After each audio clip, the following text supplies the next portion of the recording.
YouTube, Quinn Wade coming to you with that instant basketball analysis on the Analysis Playground on YouTube, playoff edition, of course. We're going to talk about them Raptors, man. Got their first win of the series, 126 to 104. I hated the Cavaliers' defense in this game, even not counting the fourth quarter. But the wide open looks and the just conceding baskets and just letting people drive and do however and whatever they want to do just was just bad all game. I mean, Toronto won the first quarter 31 to 25. Cavaliers did win the second quarter 29 to 23. They lost that third quarter 29 to 27. And then they also lost the fourth quarter 43 to 23. They lost that quarter by 20. And that just can't happen if you're trying to close out a series and if you're really playing your best basketball. But that wasn't the case in this one for Cleveland, especially defensively. But Dean Wade for the Cavaliers, you're going to talk about them first. Played 22 minutes. He had 5 points. He went 2 of 5 from the field, 1 of 4 from 3, 0 of 2 from the free throw line.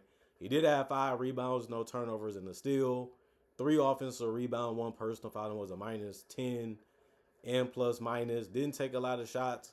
He just tried to help out and do what he could and stay out of the way, which ended up working a little bit for them because they knew what they was trying to do a lot of the times. It just didn't work as well as they would have liked in this one. You got to give credit to the Raptors for making adjustments and changes to how they're going to guard and defend things and make things a little bit more tougher even for the perimeter players.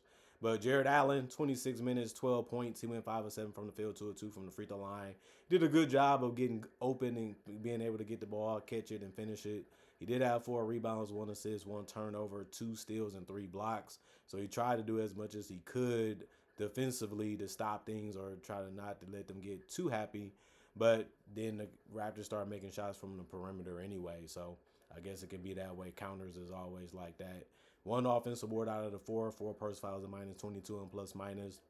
Evan Mobley, 33 minutes. He had 15 points. He went 4 of 13 from the field, 0 of 4 from 3, 7 of 8 from the free throw line. He had 6 rebounds, 7 assists, 2 turnovers, 2 steals, and a block.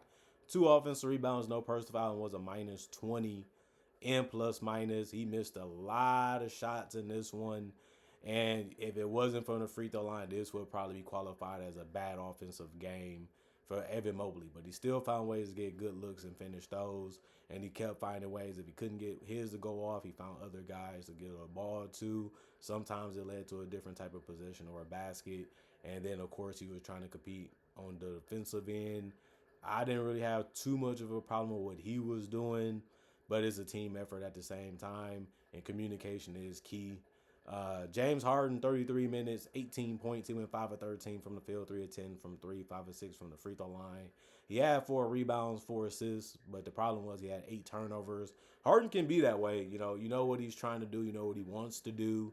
And if you pay attention to your guy or you're ready, for what he's trying to counter you with, give up the shot or he's going to give up the pass. Just be ready for either or and try to contest. And that's all you can really try to do. And if not, disrupt or interrupt. And they did a good job of that. He had 2 personal fouls and was a minus 17 and plus minus. And Donovan Mitchell, we know he's a guy that loves to score. We know he likes to attack and be aggressive. He was held to 15. No 20-point game, no 30-point game in this one. And 33 minutes, he went 7 of 16 from the field. But he went 1 of 7 from 3. And like I said, the 3-point shot was the toughest shot in the game. I mean, Evan Mobley couldn't make 1. Dean Wade only made 1. James Harden made 3 but missed 7. And then Donovan Mitchell made 1 and missed 6. And that's not going to help you win when the Raptors are doing it on the opposite end.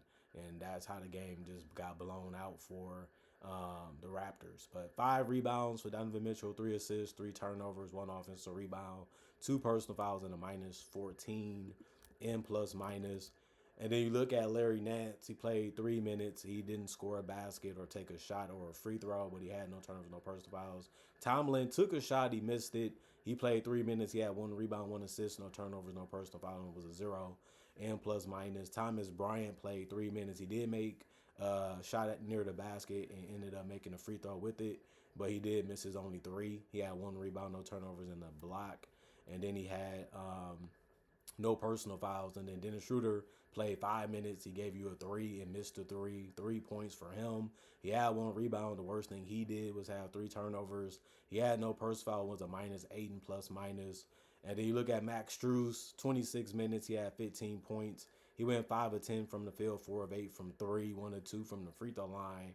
He was able to be one of their best weapons out there with the 3-point shooting. He had 6 rebounds, and that ended up being the most off the bench. He had 3 assists, 2 turnovers, and a steal, 2 personal fouls. He did get 3 offensive board out of the 6, and he was a -16 and plus minus.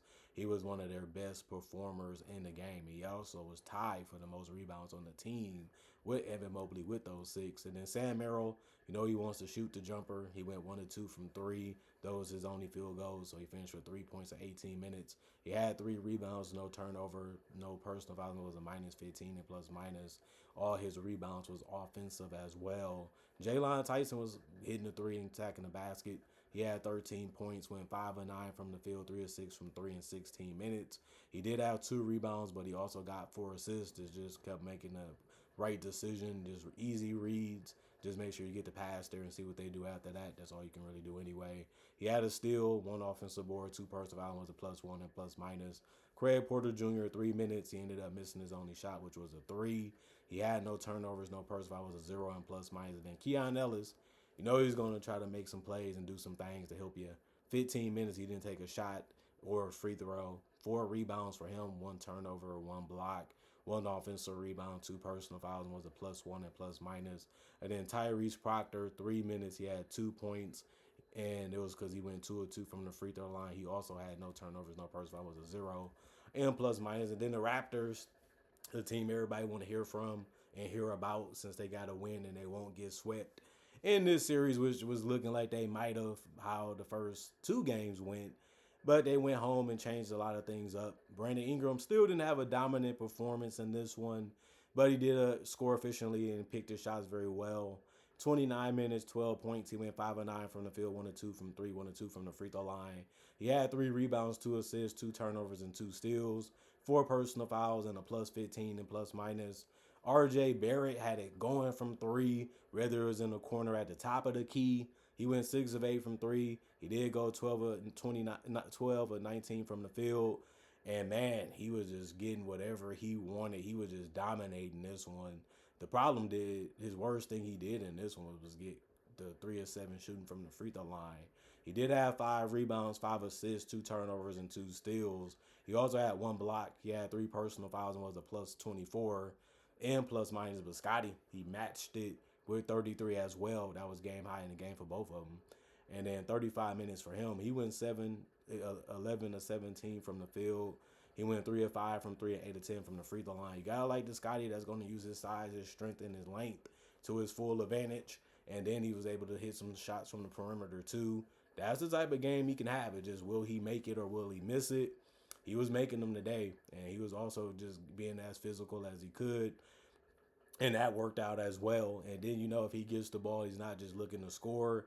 He found teammates over and over again and finished with 11 assists with no turnovers. He knew exactly when to pass it, how to pass it to him, and it ended up working out very well for him. 1 steal, 1 block, 1 offensive rebound, 3 personal fouls. He was a +23 and plus minus. Yaka ended up playing 18 minutes.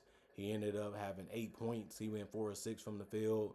Just good finishing, good patience in the paint to be able to do it. He also had 6 rebounds, 2 assists, no turnovers, and a block. 3 offensive rebounds, 4 personal fouls, and was a +4 and plus minus. Jacoby Walter played 26 minutes. He missed every single shot that he took, whether it was from 2 or from 3. He finished 0 of 3 from the 3-point line, 2 rebounds, no turnovers, 2 personal fouls. It was a +6 and plus minus. That was a change that they made, and it didn't really work out the way that they thought that it possibly would because he couldn't make anything in this one, but he did take some good looks, so hopefully he makes them in the next one. We don't know if he's going to start, though. Sandro, he usually scores, but he went 0 of 3 from the field and 0 of 2 from the free throw line in the 11 minutes that he played. He also had 2 assists, 2 rebounds, 1 assist, 1 turnover. He had 1 offensive board, no personal fouls, and a 0 and plus minus. Trace Jackson Davis, 2 minutes. He ended up missing his only shot. He had 1 rebound, no turnovers. His rebound was offensive. He had a personal foul, was a -3 and plus minus. 16 minutes for Jamison Battle. He ended up making all the threes. He was a big difference maker for them since the shots was open, and he was able to be confident enough to take them, and he was also good enough to knock them down. And they came in at key moments in this one. 2 rebounds, no turnover, one personal foul in the plus 20 and plus minus. Colin Murray Burrows, he wants to get the ball and finish around the rim as fast as he can. He went 11 to 15 from the field. He was another guy that was a big X factor for them to be able to get the lead and keep it. And he had 8 rebounds. That was game high for the Raptors, and he did that coming off the bench. And then he also had 2 assists, 2 turnovers, 1 steal, and a block. 5 offensive rebounds, 1 personal foul, and was a plus 21 and plus minus. And then you look at Jonathan Mobo, 2 minutes, he ended up making his only shot. He had no turnovers in a personal foul and was a -3 and plus minus. Garrett Temple, 2 minutes, he missed his only shot. He also did get an assist though, no turnovers, no personal foul, was a -3 and plus minus. And then you look at AJ Lawson, 2 minutes, he missed his only shot. Then he had no turnovers, no personal foul, was a -3 and plus minus. And then Jamal Shead played 30 minutes. It ended up being the most off the bench. He missed his only 3. He missed the 2, but made one also. He finished with 2 points. He did more, though, because he had 1 rebound, 5 assists, 5 steals. So you had to be happy with his defensive effort. And you also had to like his competitiveness in this one. And then he also did have 3 turnovers. He got a little ahead of himself sometimes. And this one personal foul was a plus 12 and plus minus. Grady Dick played 2 minutes. He didn't do anything at all but finished as a -3 and plus minus with no turnovers and no personal fouls. And then 87 field goals taken by the Raptors. They shot 57% from the field, while the Cavaliers wasn't too far behind them. 81 field goals taken by the Cavaliers. They shot 44%. 23 threes taken by the Raptors. They shot 61%. They didn't take a lot of them, but they made them at a higher rate than the Cavaliers ever could. It was basically double almost in this one. The Cavaliers shot more, 45, but they only made 31% of them. Obviously, that's going to help you get blown out if you're making them score from the paint in the free throw line in the 3 better than you almost. It's going to be hard for you to stay in that game. But what they did do was shoot more free throws. Cavaliers shot 23, shot 78%, while the Raptors shot 21, 2 less, but they only made 57% of theirs.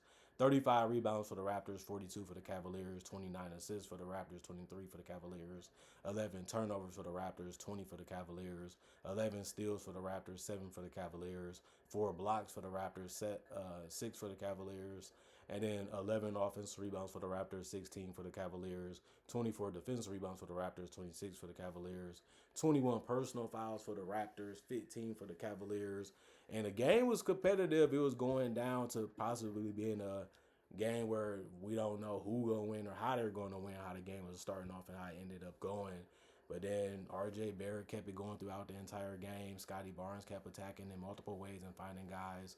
And then Jamison Battle just stepped up and was going to battle against the defense of the Cavaliers and was splashing in 3 after 3. And then Colin Murray Boyles was no different. Just was a physical force in the paint, rebounding wise or just finishing wise in general.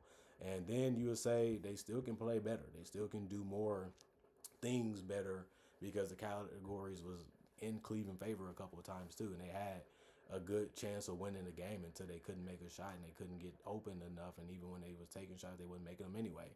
And then the Raptors was. So it's just as easy as that. Get stops and make shots. They didn't get enough stops and they couldn't make shots, and they ended up losing because of that. But they still up 2-1 in the series, so they just got to get their mind right, relax a little bit, look at some footage, be ready for war in game 4, because you're going to need to do that because the Raptors are feeling like we can beat them again. We beat them once, and some of our best players didn't play that well, but we had other guys step up when we needed them to, and they played hard and they made a difference, and that's what we needed them to do, and they got it done. But some of these guys ain't going to play as well as they did possibly throughout the rest of the series. But at least they got a win. At least they showed them that we ain't going to back down. It ain't going to come easy.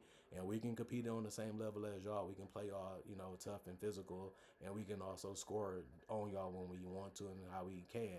And now we just have to see how the Cavaliers respond and how they're going to go about some things, going into this next game. So still going to be tough for the Raptors to win. Cavaliers, they probably looking at it, okay, y'all got us, y'all beat us, but we're going to come back and be showing y'all that we're the better team, and we're going to try to beat y'all and close this one out in about 5 or 6. But the Raptors saying it's going to go for longer than that, because there's no way we going back to Cleveland 3-1. We can win here today. We can win again. So that's the mentality they have to have. That's how they got to feel, especially because it was a blowout game, especially in that fourth quarter. And if you can do a lot of those things similarly, but mix it up a little bit, you can have another game that you can win. And it's best to do it at home because the crowd going to be the best thing for you, because they coming to see you win and they coming to support you because they like what you've been doing this season, and they like the fact that you won a game, and now they want to see you win again. Comment, like, subscribe, share, hit that notification bell to get that analysis when it first come out. Y'all stay blessed up. Y'all stay good. Peace. And I'll see y'all later today, hopefully with more analysis at the end.